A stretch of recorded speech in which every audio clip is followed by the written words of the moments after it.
So breaking hearts, no keys, push to start. Yeah, you know what it is. Everything I do it big. Yeah, screaming that's nothing. When I pulled on the lot, that's nothing. I come to town when you see me, you know everything. Black and yellow, black and yellow, black and yellow, black and yellow. I put it down from the whip to my diamonds. I've been black and yellow, black and yellow.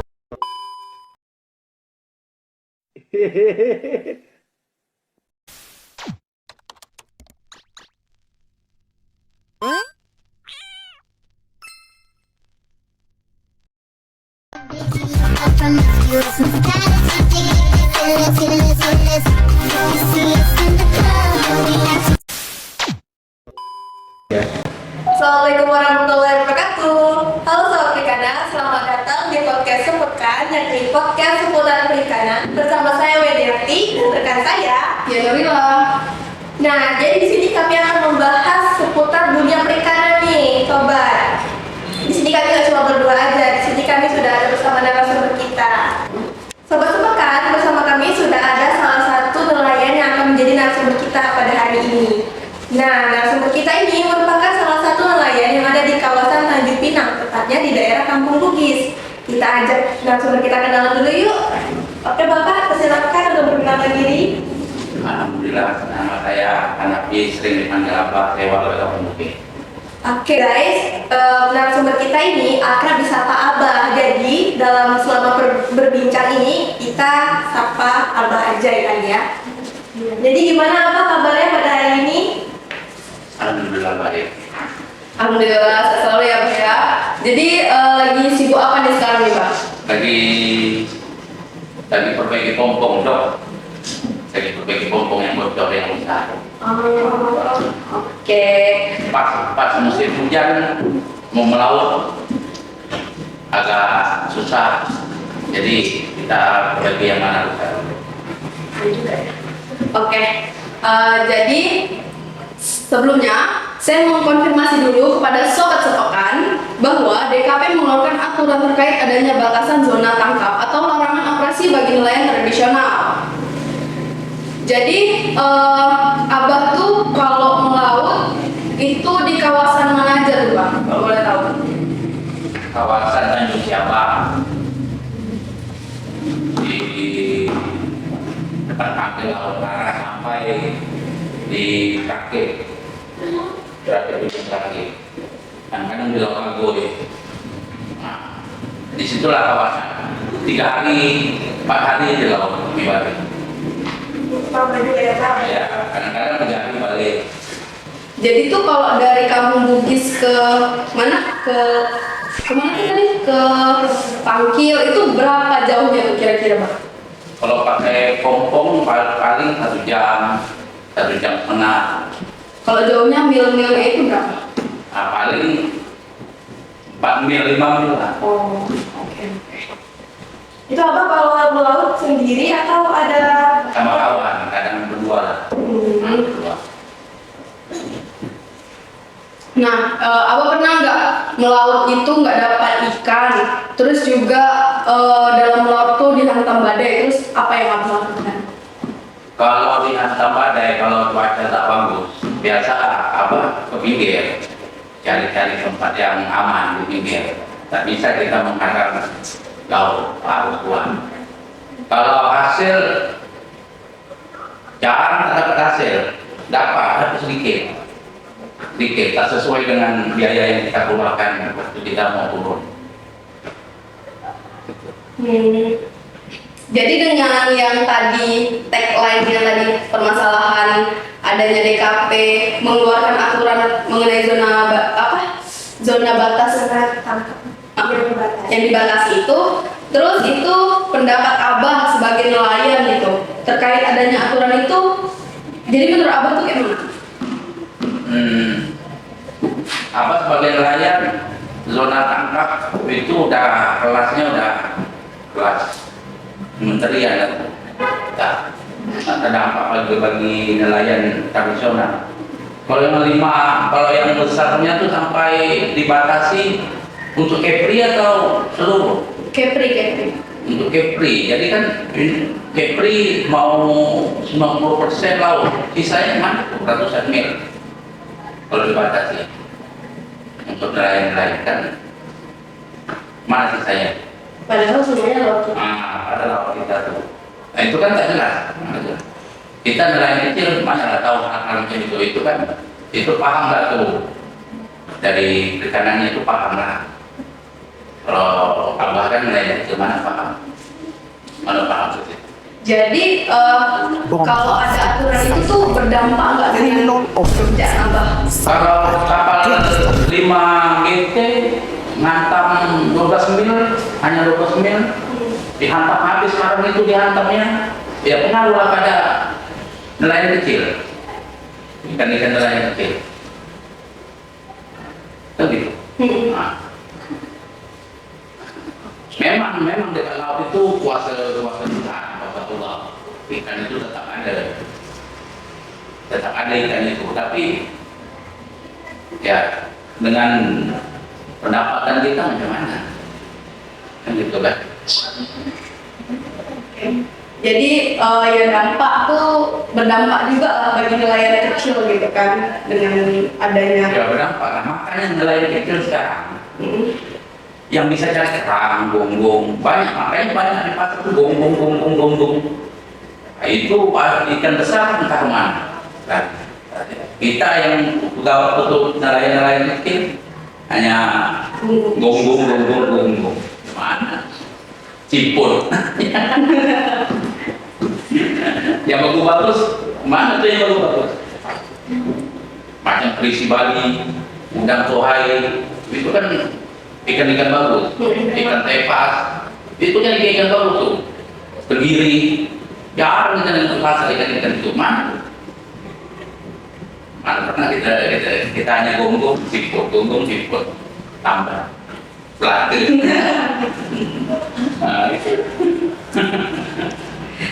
itu urusan ekonomi perikanan apa urusan apa?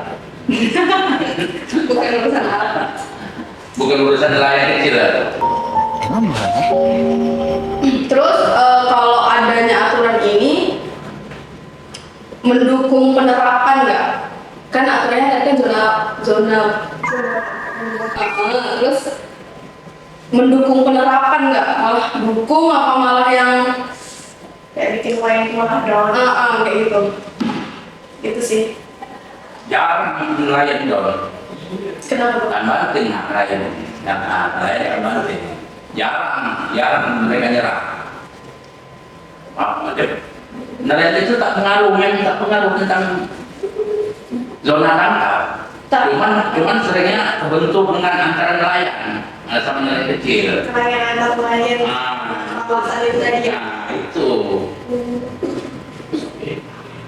itu yang sering. Sekarang nelayan kecil mau nombak udang di selatan. Bukan berani lagi sekarang nombak udang. Kita tahu buaya di selatan. Ada yang berenang buaya di situ. Ada.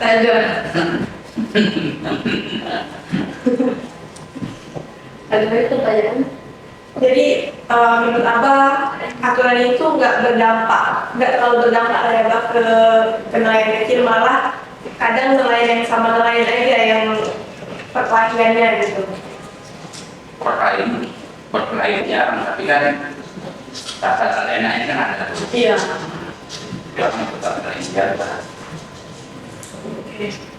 Abah ini kan sebagai nelayan, nah karena ada aturan itu, Abah terima nggak sih sebagai nelayan dengan adanya aturan tersebut? Kalau tradisional, ya nggak terima lah. Kalau saya punya izin standar internasional, terima aturannya. Bisa terima atau tidak? Tergantung. Tergantung. Kita sempat orang tuh pakai pitak. Saya nelayan tradisional. Sempat yang begitu pakai pitak, kita nggak tahu dalam apa terjadi. Pengawasan nggak ada. Sempat pakai pitak, dapat sih kan, tapi ikan yang binang.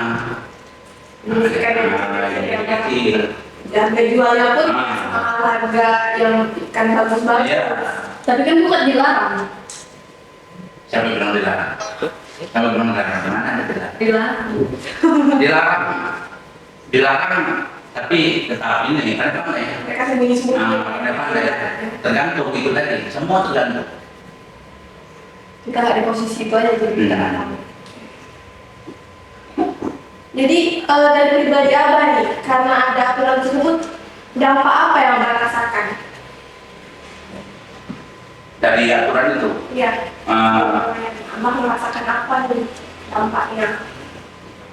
penghasilan seharusnya kita dapat pari besar di selat-selat Pulau Penyengat apa semua sampai ke Dompa, biasa kita dapat pari, kita dapat anak pari yang besar-besar itu Nggak ada. udah tak tahu mana. Jadi penghasilannya pun jadi makin kecil karena Makin ada kecil. aturan ini ya Pak. Tapi kalau kita dapat ikan walaupun nilai tradisional ikan bagus kan semangat. Iya. Jadi Abah selama laut ini hasil tangkapannya menurun Pak karena ada aturan tersebut.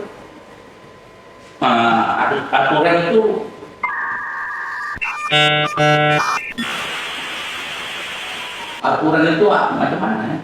Kami nelayan kecil ini tidak begitu ini dengan aturan, tak begitu mengikuti dengan aturan hukum. Jadi aturan tinggal aturan. Kita tak begitu mengikuti. Jadi saran Abah nih sebagai nelayan terhadap DKP, terhadap Dinas Kelautan dan Perikanan terkait adanya aturan tersebut itu apa? Sarannya? Ini saran Abah untuk aturan itu. Mau saran apa lagi? Tak ada saran lah. Perikanan tak pandai, itu saran tidak tahu deh semua. Nelayan mana tahu? Perikanan sudah paham, ya kan? Sudah paham itu tentang sarana, menurut sarana. Ya kalau perikanan mau nanggung minyak, solar, biaya-biaya laut, boleh lainnya. Jadi Tak ada sarana. tapi sebelum itu mau tanya ini kendala utama kalau melaut gitu. Minyak, Minyak juga ya. minyak lah. Minyak semakin mahal. Ya, minyak. Kadang-kadang kadang ada itu. Kita mau turun ini kadang ada minyak. Nggak mau turun hujan badai, jadi mau turun air surut, jadi nggak lagi kita mau melaut. Iya. Nah, banyak orang rintangan. Kita mau turun nih, kita udah ngeluarin duit 200.000 untuk bekal kita untuk 3 hari ke laut. Tiba-tiba hujan badai. Nah, sampai baru jarak setengah mil perjalanan udah hujan badai. Kendala lagi di situ, minyak itu udah habis. Nah, banyak tantangan. Yang untuk nelayan kecil, kendala yang ada. Yes. Nah besok kalau cuaca bagus, hari ini kita berangkat sore. 2 hari kita balik, dapat hasil 200 atau 300.000 bagi orang dua. Potong minyak, potong apa semua. Nah besok lagi mau turun, udah kanda. Mau beli minyak. Dalam di situ, itulah nelayan. Tapi Abah ada kerjaan sampingan nggak? Adalah, kalau tak pandai-pandai, adalah. Apa tuh Pak? Ada bangunan. Sama di jalan. Ada kebun, macam-macam. Yang penting ada duit masuk.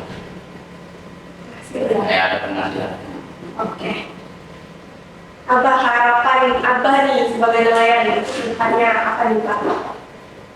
Nelayan tradisional atau apa nih? Ya, Abah sebagai nelayan tradisional. Harapannya ke dinas maksudnya, ke DKP-nya. Ya, harapan yang Kalau untuk mesin ketek yang yang tradisional itu paper lah, pakai buat paper jangan kayu. Nah, gitu kan, September. Di situ aturlah di situ tentang pendapatan warga apa semua. Itu kan kemarin kan dulu pernah juga ada bantuan-bantuan itu. Tapi kan dari kayu, 3 tahun rusak. Nah, 3 tahun rusak. Tapi kalau paper kan untuk selamanya.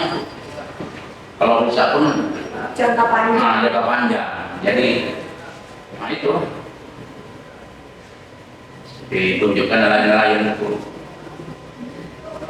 barang-barang yang bagus jadi enak. Ini kita bentar dok. Habis di situ aja. Nah, di situ dok mau 1 minggu biaya dok tadi berapa? Jadi tadi. Nah, beli catnya beli menempelnya berapa? Ya, semoga harapan Abah sebagai nelayan tradisional segera terwujud. Semoga YDKP cepat tanggap dalam permasalahan ini ya. Iya. Oke. Sepekan tidak terasa ya, sudah sampai di penghujung kebersamaan kita. Saatnya saya, Winiati, dan rekan saya, Dian Nurila. undur diri dari Ruang Sepekan. Sekian podcast dari kami. Wassalamualaikum warahmatullahi wabarakatuh.